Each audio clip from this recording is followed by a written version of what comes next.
So வணக்கம் மக்களே, இன்னைக்கு நம்ம எதை பற்றி பார்க்க போறோம்னா ரொட்டேட்டிங் டேபிள். இது வந்து ஃப்ளிப்கார்ட்டில் ஆர்டர் பண்ணப்பட்டது. ப்ராடக்ட் ரிசீவ் ஆச்சு. ஸோ ஒரு சின்ன அன்பாக்சிங் மாதிரி பண்ணலாம் வாங்க. ஸோ இது பேக்கேஜிங்லாம் வந்து பார்த்தீங்கன்னா இப்படி தான் இருக்குது. கொஞ்சம் மட்டமான பேக்கேஜிங்காக தான் இருக்குது. வாங்கினது 200 ரூபா ப்ராடக்ட், இதுக்கு என்ன ஃபுல் ப்ரொடக்ஷன் போட்டால் தருவாங்க அப்படின்னு நீங்கள் கேட்குற மைண்ட் வாய்ஸ் எனக்கு நல்லாவே கேட்குது. இருந்தாலும் நம்ம அமேசான்லாம் பார்த்தீங்கன்னா நல்லாவே பேக்கேஜ் எல்லாமே நல்லா பண்ணுறாங்க. ஏண்டா கந்து வெட்டி கோயிந்தா, நான் என்னமோ உன்னை பெரிய ரவுடில தான் நினைச்சேன். பட் ஃப்ளிப்கார்ட் வந்து பார்த்தீங்கன்னா கண்டிப்பாக பேக்கேஜிங்கில் கான்சன்ட்ரேட் பண்ணி ஆகணும். சடார்னு ஒரு வெப்பன் எடுத்து படார்னு பாக்ஸ் ஓப்பன் பண்ணால் உள்ள பிளாஸ்டிக் ரேப் பண்ணி ரொட்டேட்டிங் டேபிள் இருந்துச்சு. ப்ராடக்ட் வந்து பார்த்தீங்கன்னா ரொம்ப வெயிட், ஹெவி வெயிட் அப்படின்லாம் சொல்ல முடியாது. ரொம்பவுமே light weight, light to use. சரி, வேற என்னெல்லாம் டப்பாக்குள்ள இருக்குது, நீ டப்பாக்குள்ள வெட்டி பார்த்தா உள்ளார ஒன்றுமே இல்லை, காலி பொட்டி தான் இருக்குது. சரி, அதை விடுங்க, வாங்க கவரை பிரிச்சு கவர் கலர் என்னதுன்னு பார்க்கலாம்.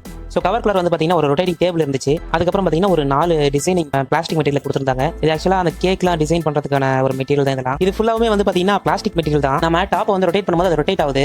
ஆனால் இதில் என்ன ஒரு பிரச்சனைனா பேஸும் சேர்ந்து ரொட்டேட் ஆகுது, இல்லாட்டி டிஸ்ட்ராக்ட் ஆகுது.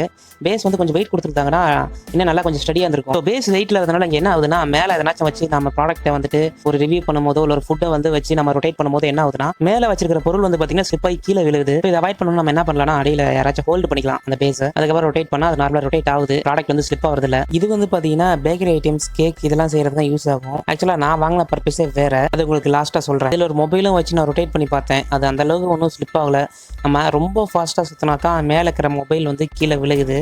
அப்புறம் இது வந்து பாத்தீங்கன்னா டிசைன் பண்ணுறதுக்கு, கேக் டிசைன் பண்ணுறதுக்கான அந்த மெட்டீரியலு. ஸோ இதை நம்ம இன்னும் சிம்பிளாக சொல்ல போனால், கேக்கை பட்டி டிங்கரிங்க்கு யூஸ் பண்ணுற இன்ஸ்ட்ருமெண்ட். இந்த மாதிரி 4 பிளாஸ்டிக் டிசைனர் கொடுத்துருந்தாங்க. ஒவ்வொரு டிசைனும் வந்து பார்த்தீங்கன்னா ஒவ்வொரு ஷேப்பை கொடுக்கும். ஸோ நான் வாங்கினதுக்கான மெயின் பர்பஸ் என்னென்னா, நம்ம சேனலில் வந்துட்டு ஃபுட் வீடியோலாம் போடும்போது பார்த்தீங்கன்னா அந்த ஃபுட்டை வந்து மேலே வச்சு ரொட்டேட் பண்ணி அதை ஸ்லோ மோஷனில் எடுக்கும்போது பார்த்தீங்கன்னா நல்ல ஒரு சினிமாட்டிக் ஷாட் கிடைக்கும். அதுக்காக தான் நான் அது வாங்கினது. இதில் எடுத்த சாம்பிள் ஷாட்ஸ்லாம் நான் வந்துட்டு போடுறேன், நீங்கள் பாருங்கள். நல்லாவே வந்திருக்குது வீடியோஸ்லாம். ஸோ ஓரளவுக்கு நம்ம வந்து ரொட்டேட் பண்ணி விட்டா மேலே இருக்கிற மணி பிளான்ட் வந்து பார்த்தீங்கன்னா அந்த அளவுக்கு வந்து ஸ்லிப்பெல்லாம் ஆகலை, ஓரளவுக்கு பரவாயில்ல. நெக்ஸ்ட் வந்து பார்த்தீங்கன்னா அந்த மொபைல் பாக்ஸை வச்சு ரொட்டேட் பண்ணோம், அதுவும் நல்லா வந்திருக்குது வீடியோஸ் ஸ்லோ மோஷனில். நீங்கள் ஒரு யூடியூப் பிகினரா கண்டிப்பாக இது உங்களுக்கு ஹெல்ப்ஃபுல்லாக இருக்குங்க. மெயினாக குக்கிங் சேனல் வச்சிருக்கிறீங்களா, அப்போ இதை கண்டிப்பாக வாங்கி யூஸ் பண்ணுங்க. இது மூலிமா நீங்கள் நிறைய சினிமேட்டிக் ஷார்ட்ஸ் அண்ட் கிரியேட்டிவ் ஷார்ட்ஸ்லாம் எடுக்கலாம். கண்டிப்பாக நீங்களும் ட்ரை பண்ணி பாருங்க.